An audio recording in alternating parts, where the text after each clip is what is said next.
Alhamdulillah wassalatu wassalamu ala rasulillah Sayyidina wa maulana Muhammad salatan taghfiru biha dhunub wa tuslihu biha al-qulub wa tantaliqu biha al-usub wa talinu biha as-su'ub wa ala alihi wa sahbihi wa man ilaihi mansub. Amma ba'd. Alhamdulillah, kita panjatkan puja dan puji syukur kehadirat Allah, yang mana karena hanya dengan pertolongan Allah kita bisa sama-sama sholat subuh berjamaah. Semoga amal ibadah sholat subuh kita diterima oleh Allah. Di atas itu semoga kita diberi istiqomah. Saudara, kadang kita diperintahkan oleh Allah Subhanahu wa taala, sebagaimana dalam satu hadits qudsi, is'alni fi khalqi tajid jawab fi khalqi. Tanyakan tentang aku kepada hambaku, nanti engkau akan mendapatkan jawaban dari hambaku. Kadang kita disuruh tanya oleh Allah Subhanahu wa taala, tanya kepada diri kita, tanya kepada nafsu yang ada dalam diri kita. Kenapa kita diperintahkan untuk sholat? Kenapa kita diperintahkan untuk puasa? Kenapa kita diperintahkan untuk haji? Tanya sampai sama diri sampai sendiri. Lalu sampai tanya, kenapa saya ada di dunia ini? Untuk apa saya ada di dunia ini? Ini namanya fathul uqul. Otak akal kita dibuka. Dari situ nanti kita akan mudah mengerjakan perintahnya Allah Subhanahu wa taala. Kenapa orang yang tidak istiqomah hancur hidupnya? Kenapa orang yang menipu hancur hidupnya? Kenapa orang yang bermaksiat hancur hidupnya? Tanya. Disuruh tanya oleh Allah Subhanahu wa taala. Kenapa saya ada di masjid ini? Kenapa? Untuk apa saya? Dengan begitu akan timbul kedewasaan dalam diri kita, dan itu akan menjadi permanen dalam diri kita. Kenapa saya harus beribadah kepada Allah? Untuk apa saya diciptakan oleh Allah? Apakah cukup kita hanya mengakui la ilaha illallah? Tidak, saudara. Berulang-ulang saya ucapkan bahwasanya iblis pun mengakui tidak ada Tuhan kecuali Allah Subhanahu wa taala. Tapi iblis tidak sholat, iblis tidak memperintahkan kebaikan, iblis tidak mencegah daripada kemungkaran. Itulah perbedaan antara manusia dan iblis, saudara. Tak kala kita mendengar bahwasanya al-qana'atu laisa kanzun laisa bifanin. Merasa cukup dalam diri kita, pemberian Allah itu adalah harta kekayaan yang tidak bisa dibandingkan dengan apapun.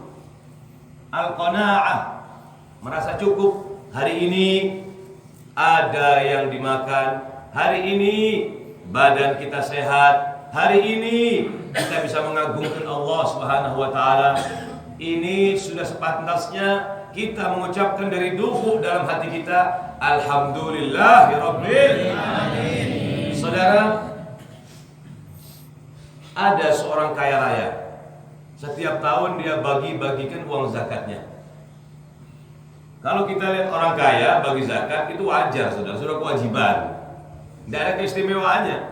Karena banyak orang yang tidak bayar zakat, sehingga yang menunaikan kewajibannya pun disangka sudah karim. Tidak. Dia sudah memang kewajiban. Bagaimana kewajiban? Kayak sampai sholat, saya sudah wajar sampai sholat. Begitu juga orang kaya. Subhanallah. Misal saja, kalau konteks bahasa sekarang ini, dia bagi di Jember, dia bagi-bagi uang. Setelah itu dia tinggal di hotel, tidur. Tahu-tahu malamnya mimpi. Di situ ditunjukkan muka seseorang. Wahai hambaku, kau cari orang ini di Patemon misalnya. Misal saja ini, di Patemon. Tolong kamu kasih dia nafkah selama setahun. Kaget yang orang kaya raya itu, nangis, ya Allah. Disebutkan namanya. Subhanallah, begitu bangun, ya Allah, saya dapat perintah langsung dari Allah. Bangga enggak kalau sampai dapat perintah seperti itu? Bangga. Senang enggak? Itu ittisal sampai sama Allah, belum tentu seumur hidup bisa begitu, saudara. Nangis ini orang kaya ini, ya Allah, saya diperintahkan langsung oleh Allah. Mau dicek kebenarannya. ini mimpi saya hanya sekedar mimpi atau memang realitas seperti ini, kenyataannya seperti ini. Perlu pembuktian. Datang akhirnya orang kaya ini ke Patemon, tanya namanya fulan. Subhanallah. Begitu dilihat rumahnya, Masya Allah. Tanya, apakah kamu fulan bin fulan? Nam. Fadal. Senang orangnya. Tidak pas sama-sama tidak kenal ini. Akhirnya dimasukkan di rumahnya. Masya Allah, menangis orang kaya ini. Ternyata di rumahnya tidak ada apa-apanya. Anaknya punya pakaian cuma sekedar menutupi auratnya. Dia sendiri bapak tua ini tidak punya apa-apa, sekalipun bantal tidak punya untuk tidur. Tidak punya selimut, tidak punya apa. Nangis orang tua ini. Saat itu puasa. Katanya Sahibul Bait, kamu ahlan wa sahlan, hari ini berbuka puasa di tempat saya. Berbuka puasa di tempat saya. Marhaba. Sudah. Begitu azan maghrib, ternyata bapak tua ini adalah imam masjid. Imam masjid setelah selesai sholat apa ini itu, foto masuk rumahnya. Masuk rumah, pelit rumahnya. Rumahnya apa adanya rumah. Kalau konteks bahasa sekarang, rumah gedek, tehelnya tanah. Tapi Masya Allah bahagia. Sudah selesai, dikasih air 1 gelas. Sahibul Bait juga pakai air yang punya rumah. Ayo, mari berbuka puasa ini. Saya demi Allah, selama 3 hari tidak berbuka puasa kecuali dengan air ini. Tidak ada makanan apapun. Kalau ada makanan selain air ini, saya akan berikan kepada kamu untuk berbuka puasa bersama saya. Nangis orang tua ini, ya Allah. Berinding saya Pak ceritanya Pak. Subhanallah. Setelah minum, alhamdulillah sambil berilang air mata orang kaya. Ini orang kaya dapat hidayah Pak. Sekarang orang kaya, terutama di Tanggul ini, di Jawa Timur, dia beranggapan bahwasanya hartanya itu dapat dengan sendirinya. Ar-ra'a ustaghna. Dia sudah merasa kaya, merasa tidak butuh, bahwasanya ini adalah datang langsung, bukan pertolongan dari Allah Subhanahu wa taala. Makanya banyak orang yang sombong, orang kaya itu, dia beranggapan ini adalah usahanya dia tanpa pemberian Allah, tanpa kemudahan dari Allah, tidak seorang pun bisa dapat apapun di muka dunia ini, saudara. Karena mereka dikeluarkan dalam keadaan tidak membawa satu helai benang pun. Sudah. Kek, mohon maaf, dia bilang sambil terseduh-seduh air matanya diusap. Saya sebenarnya diperintahkan oleh Allah datang ke sini. Masya Allah. Saya diperintahkan untuk memberikan nafkah kakek selama setahun.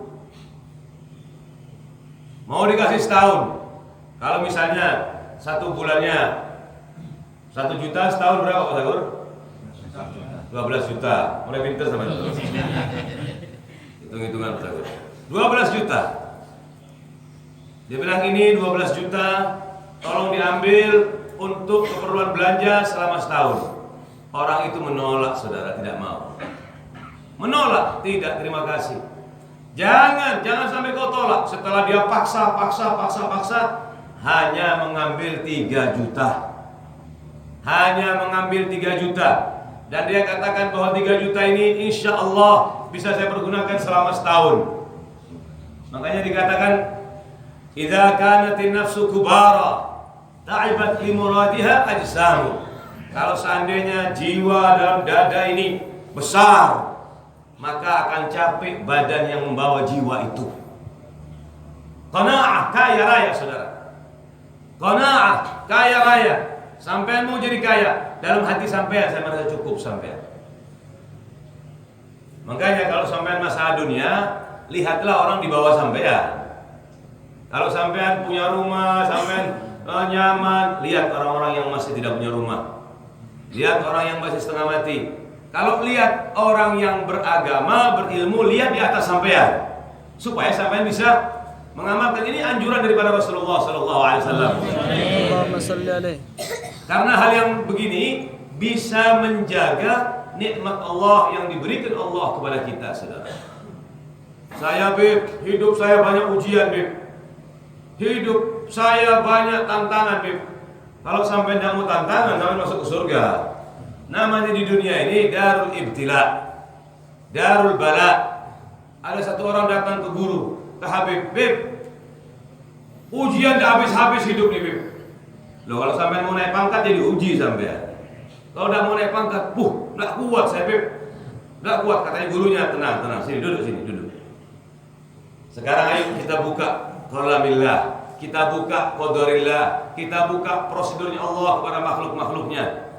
Kamu masuk ke kampung itu ya, cari rumah nomor 1, kamu lalu terus kamu masuk ke rumahnya orang-orang itu, suruh yang jujur, apakah dalam hidupnya ada ujian apa tidak, supaya kamu tahu apa kamu di muka bumi ini yang diuji atau semua orang diuji oleh Allah.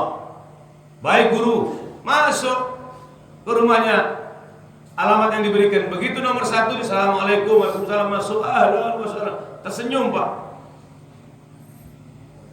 Seseorang ini seperti orang berkaca di depan kaca, mukanya bagus, tapi tidak tahu kecamuk di dalam dadanya, tidak ada yang tahu kecuali orang itu sendiri, saudara. Tersenyum, ketawa, tidak tahu masalah-masalah. Setelah masuk ke rumahnya orangnya, setelah dia memohon dengan minta maaf, ingin mengetahui bagaimana hidupnya dia, apakah dia juga mendapat ujian. Yang punya rumah dikasih tahu ujian oleh yang punya rumah. Saya sebetulnya ujian saya begini, macam-macam. Ini baru satu rumah sudah menter ini orang ini. Waduh, ternyata ujiannya orang ini lebih besar dari saya. Masuk rumah yang kedua, lebih besar lagi. Belum sampai rumah yang ke-10 kembali ke gurunya. Ya guru, terima kasih saya guru. Ternyata semua manusia ini mendapat ujian dari Allah Subhanahu wa taala. Saudara, kadang binatang-binatang yang di sekitar kita ini memberikan pelajaran kepada kita. Kalau kita punya hati hidup, kalau kita punya akal jalan, bagaimana kita belajar qanaah? Lihatlah laba-laba itu. Mana yang laba-laba sampai? Apa bahasa Madura? Belabang ya. Laba-laba lihat. Belajar qanaah dari laba-laba. Dia merajut rumahnya. Setelah merajut ya sudah, tunggu. Ada lalat dia makan, ada serangga dia makan. Tidak ada yang diam sudah. Berhari-hari, berminggu-minggu dia tidak makan dia. Sampai Allah Ta'ala kirim serangga atau apa, baru makan. Itu harus kita belajar qanaah dari serangga, dari laba-laba. Dengan begitu kita tahu bahwasanya kita hidup ini bukan hanya sekedar menikmati makan, minum, kawin, tidak. Supaya diambil hikmah. Qalamillah. Mari kita buka otak kita, saudara. Qalamillah, qalamnya Allah yang tidak pernah salah, saudara. Di surat Iqra bismi rabbikal ladzi khalaq. Rasulullah tidak baca, Rasulullah tidak menulis, kok disuruh baca oleh Allah? Maksudnya bacalah bi qalamillah. Bacalah keadaan yang di depan kalian semua ini. Contohnya apa? Hall kemarin, ratusan ribu orang. Sampai baca dengan hati sampean. Siapa yang menggerakkan itu? Padahal larangan-larangan, tanker-tanker, benser-benser, senjata-senjata, semua dikumpulkan di luar tanggul. Tapi apa ada bisa yang mencegah orang untuk masuk ke tanggul? Ada. Apakah ada orang yang bisa menyetop, mengurangi orang-orang yang hadir hall? Tidak ada, saudara. Karena memang Allah menanamkan kecintaan di setiap urat relung jantung orang yang cinta Habib Soleh. Sampai membludak semuanya, saudara. Penuh, saudara. Tidak cukup. Lorong-lorong semua. Tanggul macet total, saudara. Saya punya datanya semua, saudara. Sampai ke barat Kelataan itu susah mau jalan. Ke barat Batu Urip Jatiroto susah mau masuk. Karena apa ini, saudara? Belajarlah, bergeraklah hati kalian. Ini namanya qalamillah. Bahwa beliau ini derajatnya tinggi di hadapan Allah Subhanahu wa taala.